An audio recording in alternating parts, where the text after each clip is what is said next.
everyone, and welcome to another edition of the SMC exclusive interview. I am Charmaine Tan. I'm a social entrepreneur in the youth leadership space, and today I have with me another social entrepreneur with over 2 decades of experience, back when social entrepreneurship wasn't the sexy term, but we have Mr. Jack Sim. Hi, Jack. Hello. So, Mr. Jack Sim has founded the WTO, and if you don't know what it is, it's the World Toilet Organization. He has also gotten the UN General Assembly to designate 19 November as World Toilet Day, so he is known globally. He's been on the global stage and interacted with global leaders all over the world around sanitation. So we're extremely excited to have Jack here. Jack, welcome. Would you like to say hi to our audience? Hello, everyone. And hear about your experience. You grew up in the 50s in Singapore, in the kampong days, and you lived in a home with an atap roof. For those of you who's not aware, the atap roof is made up of coconut tree leaves. So suffice to say, you didn't live in the lap of luxuries, right? And I think you didn't have the means to pursue further education. So I have, but I failed. Okay. I could go to pre-U and then university, but but I have ADHD, and the teacher always asked me to stand outside of the class. And so I failed my O level. Yeah. And I think that's a fantastic learning point. Can you share a little bit about what those academic failures, how did that help you to the later success and the current success that you have? By failing, I saved 6 years of studying. I don't need to go to university. I can go to work and earn money straight away. And I also, instead of learning from the university, I'm learning actually how to sell and how business work. And that allows me to start my first business when I was age 24. If I would have continued study, I would still be in university at age 24. So after the first business, I realized that making money is so much easier than studying. So I created 16 companies in 16 years. Yeah, that's a real feat. And balancing all these different companies, like how do you manage not burning out? No, it's fun. If it's fun, you don't burn out. You know, when people play computer game and it reach like midnight and all that, they still don't sleep because it's fun. And doing business is so fun because you create something out of nothing. You just found a problem, turn it into a business, and you make money, and you employ people, and then you trust the people to run it. After the first couple of years, you actually don't need to be there if you're an entrepreneur, because you should hand it over to manager, who usually entrepreneurs are not very good at manager. So you hand it over to manager, and then you go start another one, and hand it over and then start another one. That's how I started 16 companies. Sounds so easy. Can you share which one in particular was, the most fun for you in your recollection? The easiest one was the one that made us the most money.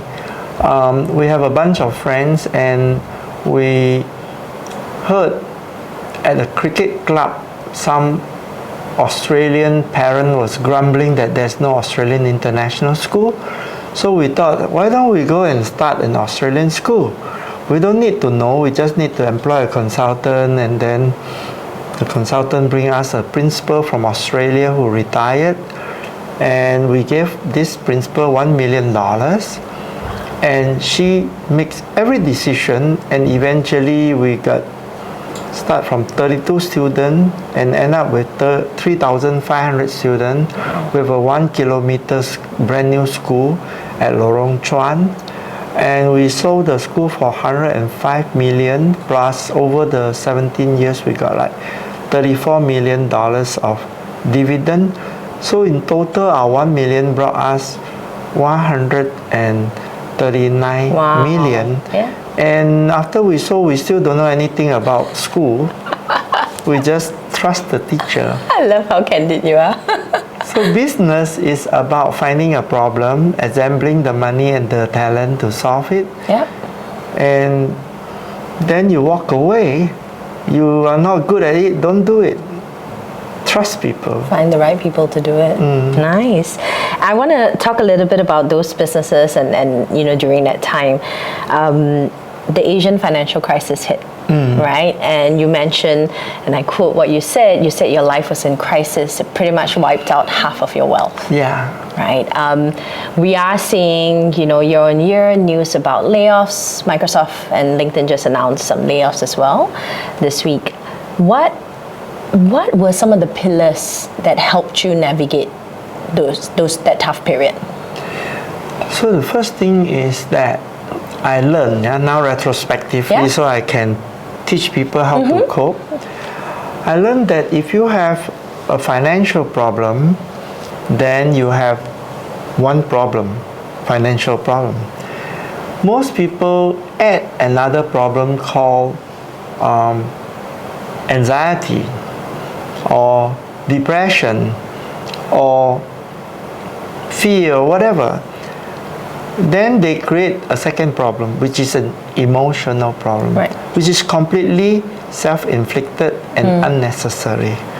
They also might look over the shoulder and see some of their friends still surviving well and growing, and they feel very sad in comparison. And so they keep on accumulating all these emotional problems that are completely unnecessary, and that weakens their ability to go and solve the financial problem. If you only have a financial problem, you can go and talk to the bank, you can ask them to delay the payment or just pay interest. At that time, I have a cash flow problem because business were dropping, and then staff were resigning. I got an emotional problem thinking like my staff was almost like my friends, and now I'm failing them and all this self-incrimination. And actually I shouldn't, because they are leaving because they need to find a better job. They need to flee to safety, and when they leave, I also have lower overheads, which allow me to run a smaller, leaner company. So actually, it was a win-win situation. And I have a lot of stock, so I have to go and liquidate the stock at 50% discount. And I discount my debt. The people who owe me money just pay me 80 cents per dollar, and I just collect cash. And my mind is clear when I don't have the emotional problem. And then I know that I make losses, but at least I can stay to fight another day. So after about a year and a half, the economy came back and the property prices went up higher. At that time, I have 15 properties. I loaned 50% and the price dropped 50%. So when the price became better, I start to sell one by one and pay up the loan. And then I end up with 5 property with no loan. So I retired. I collect rent from 3 of them. My mother stay in one, I stay in one. And with the 3 houses paying rent, I don't have to work anymore, and I work for free for society for the last 28 years. Wow. I feel like that's a whole other story and whole other talk that we're going to have talking about property prices. But going back to the lesson you learned, it's being able to demarcate between the financial problem, right, objectively, and then the emotional, right, issues that you had. It's quite easy to say it if, we're talking to some youths who are right now at that crossroad and they don't know how to separate the two. Would you have any advice for them? Actually, it's a very simple question. You just have to ask them, would you prefer to have 1 problem or 3 problems? The other 2 is optional because you can create it. You can, like, if you enjoy feeling sad, go ahead and do it. But if you now realize you have a choice, would you still like to have the other 2 emotional problems?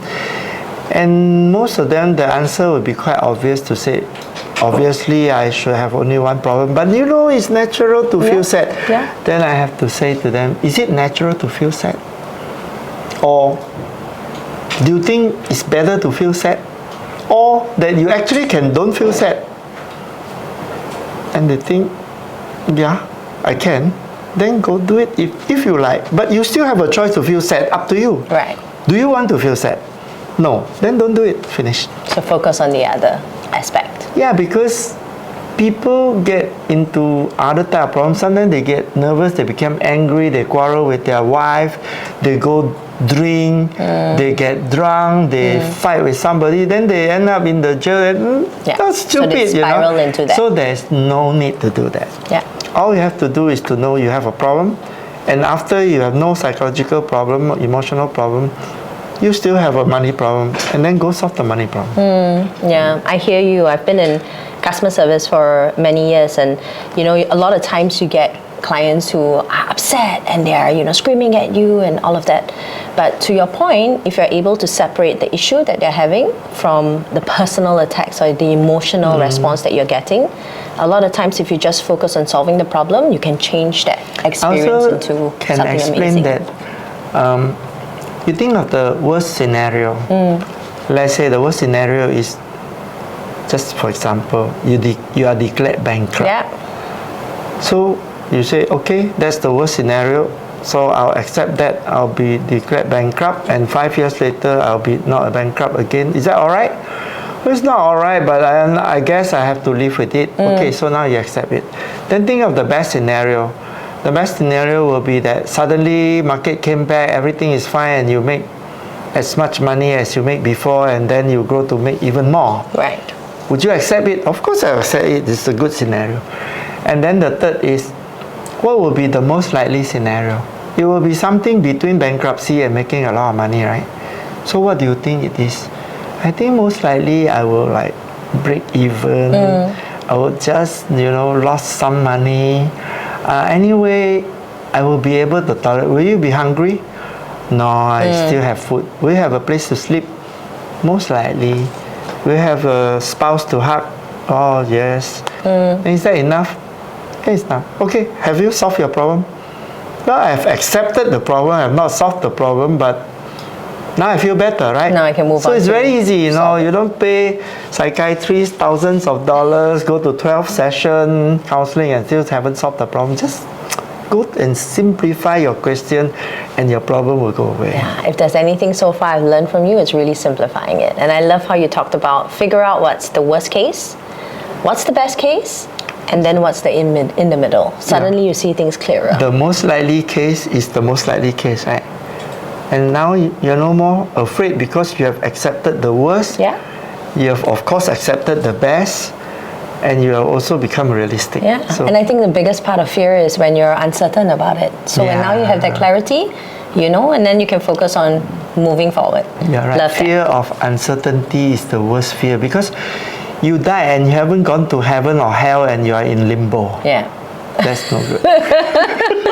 So let's talk about career. We continue talking about career. So you've had obviously a very unconventional career path, from starting the Australian International School, doing all the different businesses that you've had, to the WTO.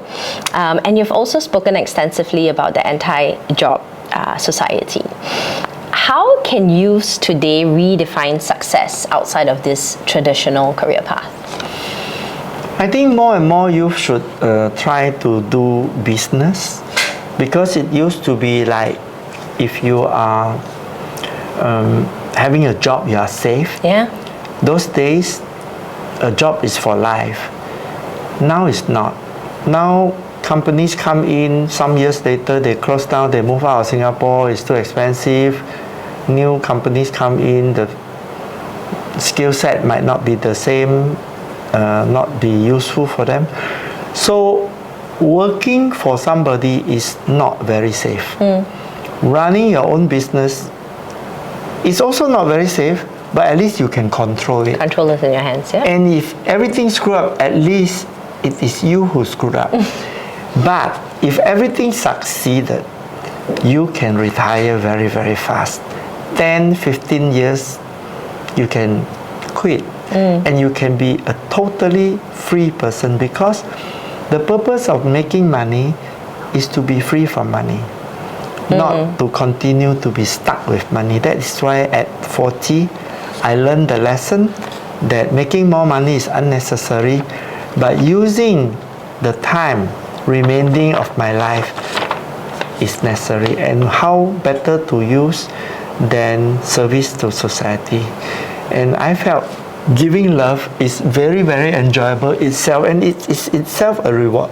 Yeah. You don't need somebody to come and give you a thanks or recognition, a prize or a letter. Nothing. The moment you see somebody lives get better, you feel good. Yeah. So that's enough. I resonate. You know, you said don't chase money, chase meaning, right? And I repeat, you know, I kind of paraphrase what you just said as well. You talked about at 40 when you pivoted, right, to the Restroom Association of Singapore, and today is the WTO. And then you've established yourself, you know, economically, you have, you know, your family status. But for graduating students, right, who have not established themselves yet, they don't have the financial stability or freedom yet. What is your advice in balancing this purpose and practicality? I think it can always go parallel together, but save yourself before you save others. It's like in the aircraft, they say in case of emergency, yes. Just put the mask on your face first before you put on the child. It's because by the time you put on the child, you might be too late to put on your face, right? So try to secure yourself first. Meanwhile, you can help others where you can, but after you secure yourself, then start to secure other people in a big way. Because if you secure yourself and you secure yourself again and more and more and more, after a while you become addicted and become a slave to money. So I guess life could be two-stage, but securing yourself could be very, very fast if your mind is thinking in a very simplified manner. If you don't save enough, if you have an expensive lifestyle, then you'll never secure yourself because you never have enough money. You're like a bucket with a lot of holes in it. What comes in goes out immediately.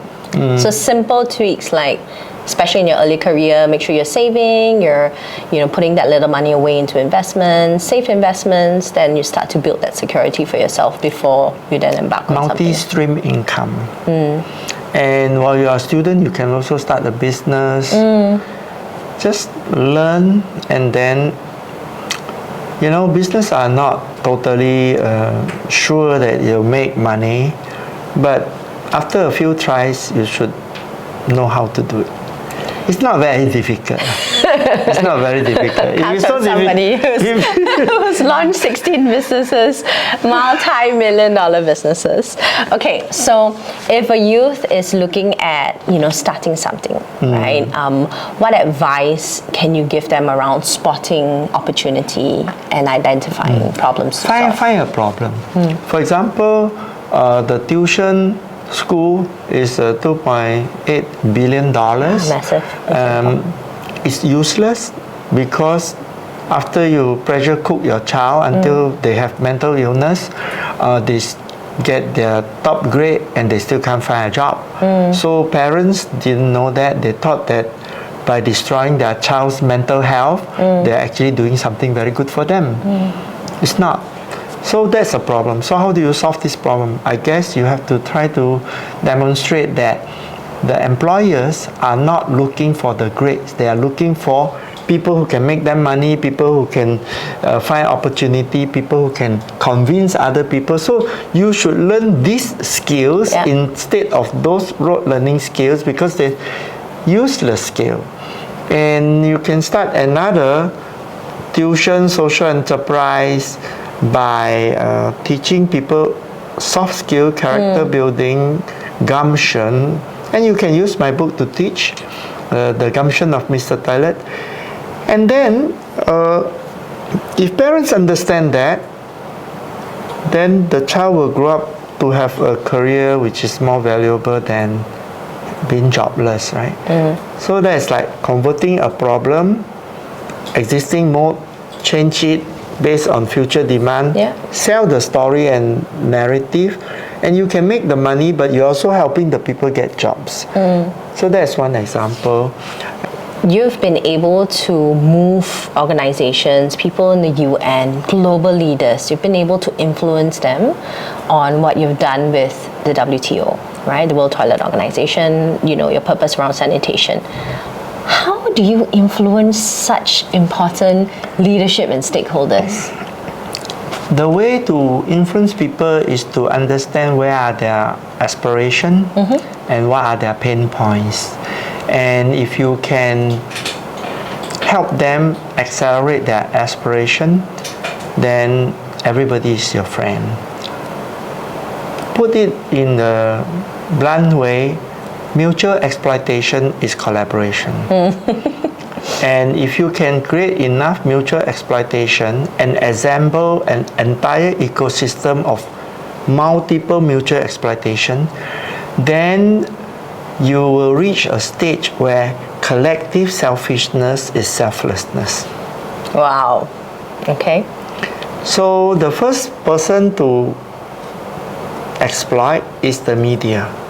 So I tell stories that are man bite dog story, not dog bite man. Dog bite man, no story. Man bite dog, great story. Right. So World Toilet Organization, the other WTO, fantastic story. So I have to craft it such that my evil plan was originally to get World Trade Organization to sue me so I'll become famous. Wow. And if they don't sue me, I'll become famous. So you see, the strategy is that no matter what happens, you become famous. Right.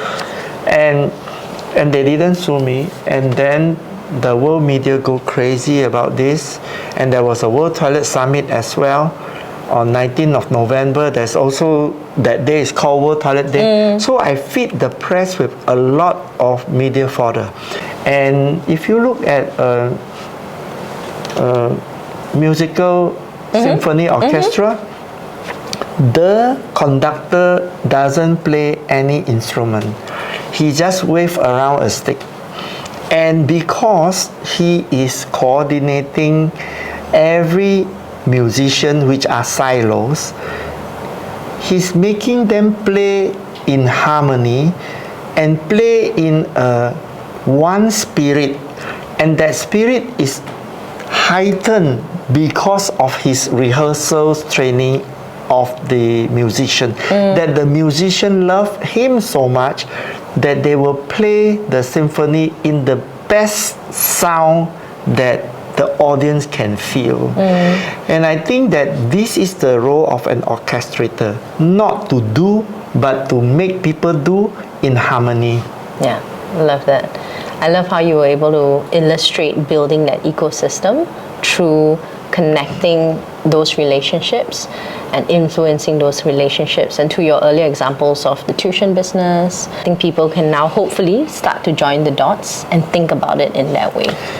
But you can get all kind of business. You just walk around and you will see problems. And if you see problems, you can convert into business. I think not just in Singapore, around the world. For example, I would say right now, we have a business that sells wash, you know, those smart toilet.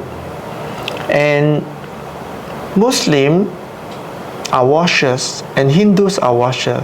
And they are washing with a tube, and then they have to use their fingers to clean their anus. And then things get stuck and you have to cut your fingernails and it's very troublesome. So why don't you just sit in a Japanese style toilet where the washing is done, and every time you go to your prayer, you are not having this najis, you are completely clean and the prayer is valid. And for the Hindu it's the same. And it's like, there is a market. But there's so few suppliers. So I say, okay, let's start one, and then now we created this business. You know, businesses are available everywhere. And you have to create the narrative.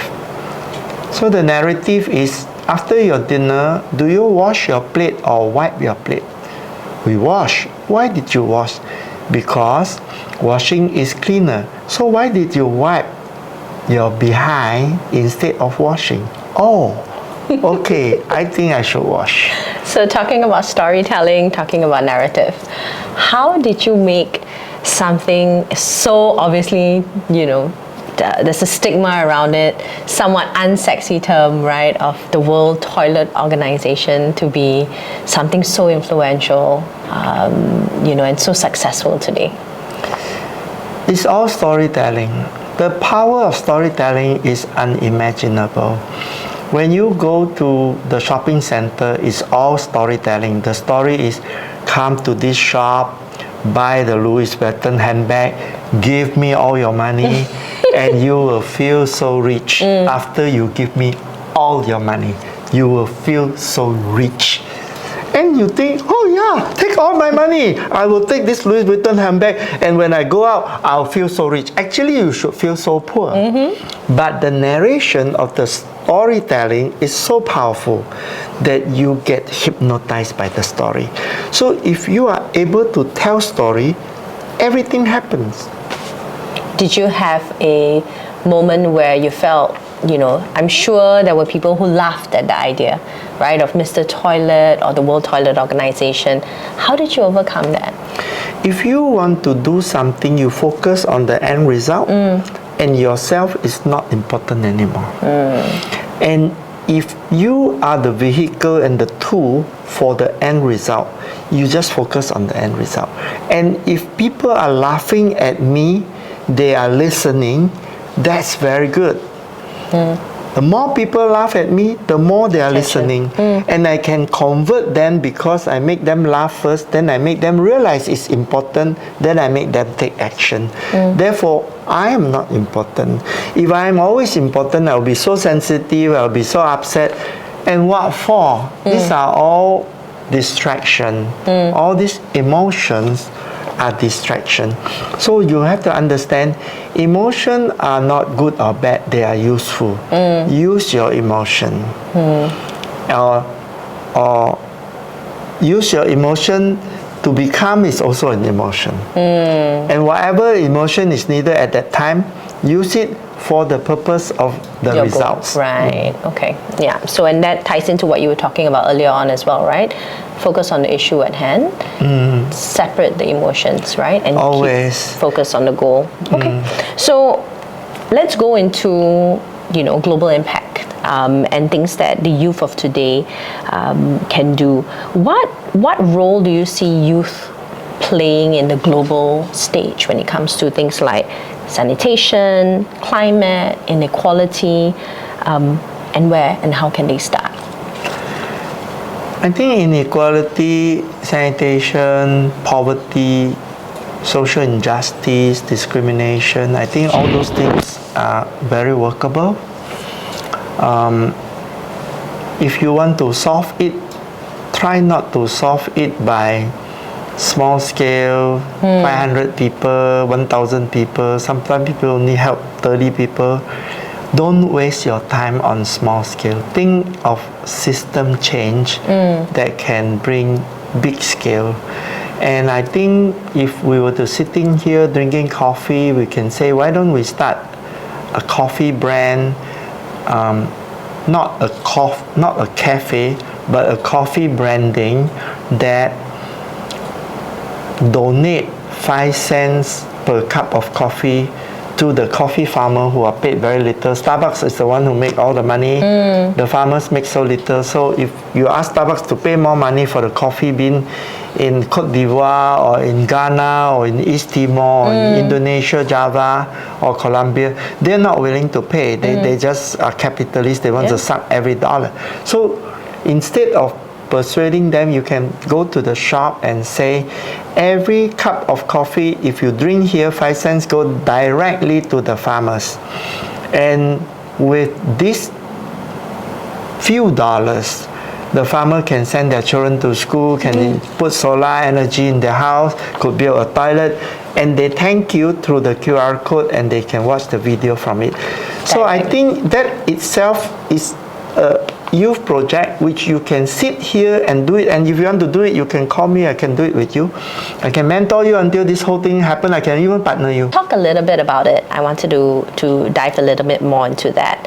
What, in your experience working across the globe, you've met many different youths and professionals and leaders, but specifically with youth change makers, what are some of the traits and behaviors that you think make them successful in pursuing their initiatives?